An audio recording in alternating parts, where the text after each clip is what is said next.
they have very loudly they have declared to tell that how much wholeheartedly they would want to win Old City as a seat, as a constituency.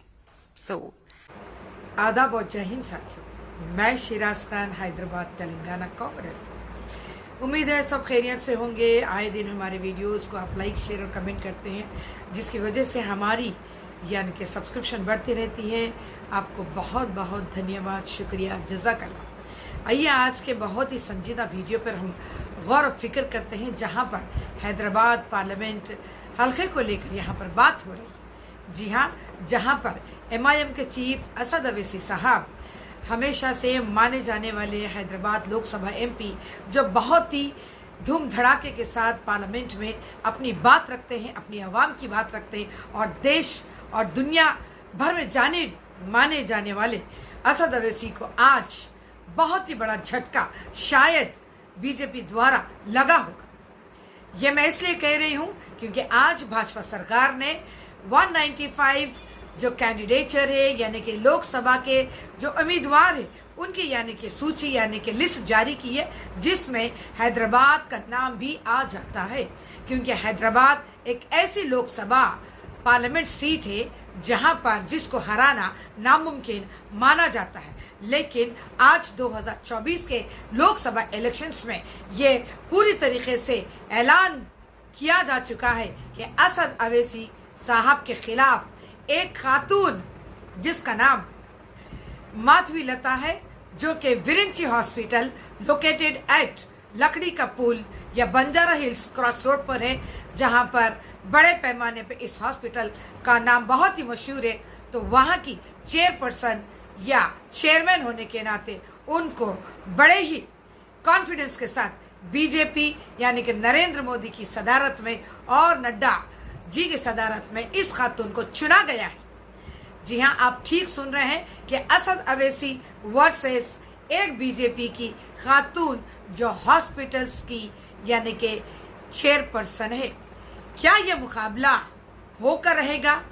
क्या इस मुकाबले के बीच जीत किसकी होगी? यह बहुत बड़ा सवाल है। तो लिहाजा मैं उस वीडियो को आपके सामने शेयर करना चाहती हूं कि जहां पर माधवी लता नामी ये जो खातून है, ये समाजी कार्यकर्ता भी है, बहुत सारे ऐसे हिंदुत्व के ये बहुत सारे यानी कि वीडियोस जारी करती है और हिंदुत्व के हक में ये बात करती रहती है।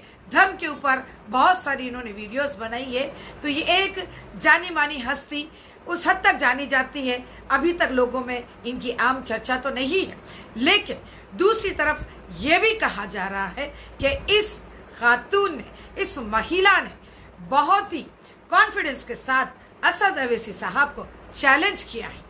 जब इनसे इंटरव्यू ली गई है तो ये बहुत सारे ऐसे मुद्दे रखी है कि उन मुद्दों पर बात करना शायद ही नामुमकिन होगा, क्योंकि जहां पर दुनिया और देश भर में अवैसी साहब को मुसलमानों का रहबर या लीडर माना जाता है, वहीं पर आज सवाल यह उठ रहा है, क्या लोकसभा पार्लियामेंट हल्का इस बार क्या असद अवैसी बचा पाएंगे, या दूसरी तरफ बीजेपी क्या असद अवैसी को हरा देगी? क्या बीजेपी इस बार क्या 2024 के लोकसभा इलेक्शन में क्या वो जीत पाएगी? तो सवाल मैं यहाँ पर यह करूंगी कि जहां तक 2014 से लेकर आज तक जहां पर अवैसी साहब ने, असद अवैसी साहब ने, जो कि AIMIM के चीफ है, बार बार उन्होंने यही कहा है कि इस देश को यानी कि भारत को कांग्रेस मुक्त भारत कर देना चाहिए। तो आज सवाल उनका उन्हीं के पास आकर गिरता है कि आज हर कोने से, देश के हर कोने से, बीजेपी के हर उस कोने से, बीजेपी के हर उस नेता से, जहां पर लोकल में टी राजा सिंह भी है, बहुत सारी ऐसे चैलेंजेस वो अवैसी ब्रदर्स को देता है। तो आज सवाल ये उठ रहा है, क्या हैदराबाद लोकसभा अवैसी मुक्त हो जाएगा? जी हाँ, आप ठीक सुन रहे हैं, क्या हैदराबाद को अवैसी मुक्त कर देना चाहिए? इस खातून का बयान सुनने के बाद शायद आपको यही लगेगा कि हाँ, आज की लोकसभा हैदराबाद सीट वाकई में खतरे में है। यहाँ पर असद अवैसी की सोच और फिक्र बहुत ज्यादा शायद बढ़ गई होंगी। या उस बात का भी डर है कि वो अपनी सीट को कैसे बचा पाएंगे। इस खातून ने तो वो सारी बातें कह दी है कि आप भी सुनकर दंग रह जाएंगे। तो तमाम चीजें हैं, मेरे इस वीडियो को आगे शेयर कीजिएगा। मैं सवाल रखती हूँ, क्या आज हमारे पास जो बीआरएस सरकार या टीआरएस सरकार नहीं है कि जहां पर असद अवैसी बीआरएस या टीआरएस की कार के स्टीयरिंग को अपनी जाती कार माना करते थे, लेकिन वहीं पर आज वो पैदल हो चुके हैं। तो सवाल ये भी है कि आज कांग्रेस की सरपरस्ती में या कांग्रेस की सदारत में जहां पर लोकसभा, क्या असद अवैसी जीत पाएंगे?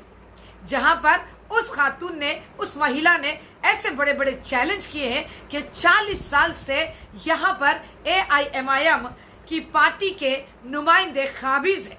बहुत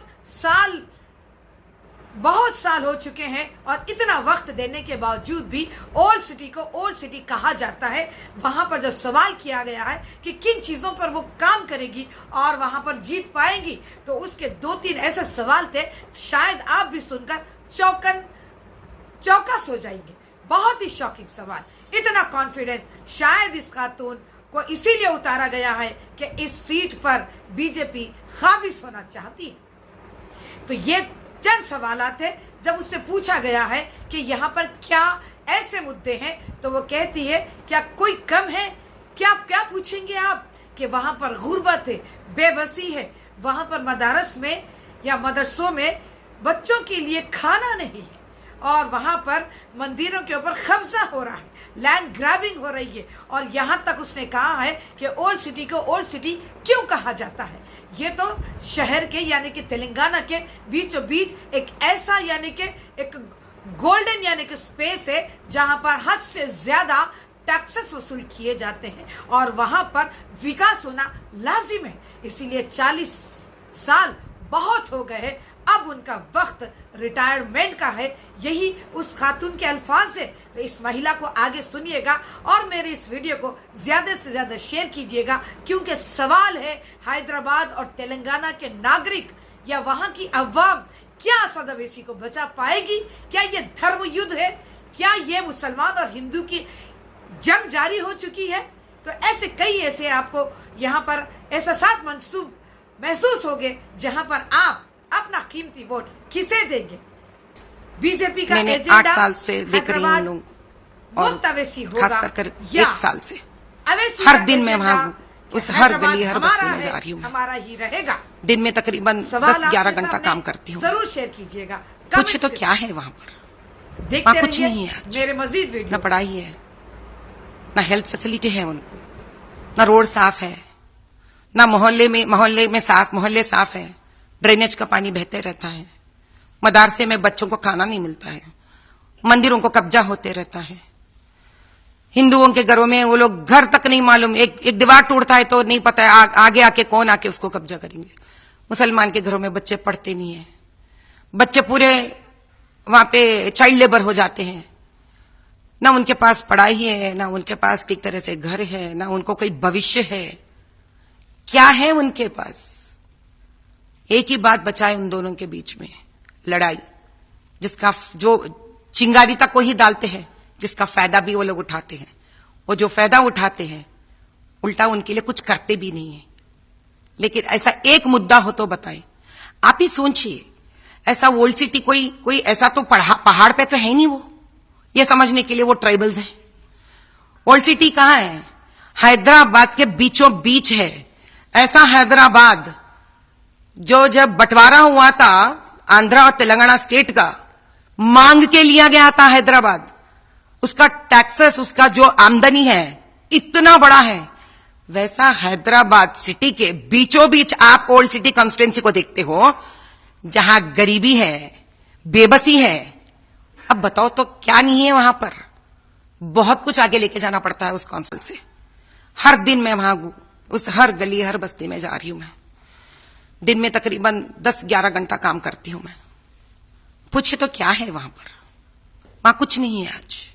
न पढ़ाई है, न हेल्थ फैसिलिटी है उनको, न रोड साफ है, न मोहल्ले साफ है, ड्रेनेज का पानी बहते रहता है, मदरसे में बच्चों को खाना नहीं मिलता है, मंदिरों को कब्जा होते रहता है।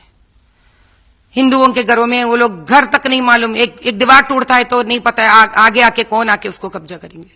मुसलमान के घरों में बच्चे पढ़ते नहीं है, बच्चे पूरे वहां पे चाइल्ड लेबर हो जाते हैं। ना उनके पास पढ़ाई है, ना उनके पास ठीक तरह से घर है, ना उनको कोई भविष्य है। क्या है उनके पास? एक ही बात बचा है उन दोनों के बीच में, लड़ाई, जिसका जो चिंगारी तक वही डालते हैं, जिसका फायदा भी वो लोग उठाते हैं, और जो फायदा उठाते हैं उल्टा उनके लिए कुछ करते भी नहीं है। लेकिन ऐसा एक मुद्दा हो तो बताएं। आप ही सोचिए, ऐसा ओल्ड सिटी कोई ऐसा तो पहाड़ पे तो है नहीं, वो ये समझने के लिए वो ट्राइबल्स हैं। ओल्ड सिटी कहां है? हैदराबाद के बीचों बीच है। ऐसा हैदराबाद जो जब बंटवारा हुआ था आंध्रा और तेलंगाना स्टेट का, मांग के लिया गया था हैदराबाद। उसका टैक्सेस, उसका जो आमदनी है इतना बड़ा है। वैसा हैदराबाद सिटी के बीचों बीच आप ओल्ड सिटी कॉन्स्टिट्यूएंसी को देखते हो, जहां गरीबी है, बेबसी है। अब बताओ तो क्या नहीं है वहां पर? बहुत कुछ आगे लेके जाना पड़ता है उस कॉन्स्टिट्यूएंसी